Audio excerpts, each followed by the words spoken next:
কোয়াসিমোডো syndrome এমন এক ধরনের ব্যাধি যেখানে আক্রান্ত হলে মানুষ নিজেই নিজের খুঁত বের করতে ব্যস্ত হয়ে পড়ে।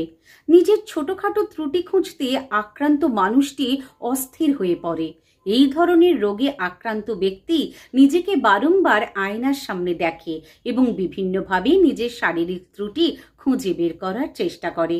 এমন অদ্ভুতভাবে সেই ত্রুটি খোঁজবার চেষ্টা করবে যা আদতে হয়তো তার মধ্যে নেই।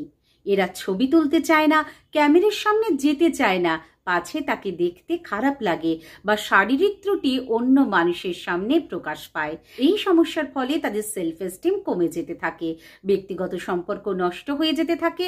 লোকের সামনে যেতে এরা চরম অস্বস্তি বোধ করে, কাল্পনিক ত্রুটি খুঁজতে ব্যস্ত হয়ে পড়ে এবং সামাজিক জীবন ক্ষতিগ্রস্ত হতে শুরু করে।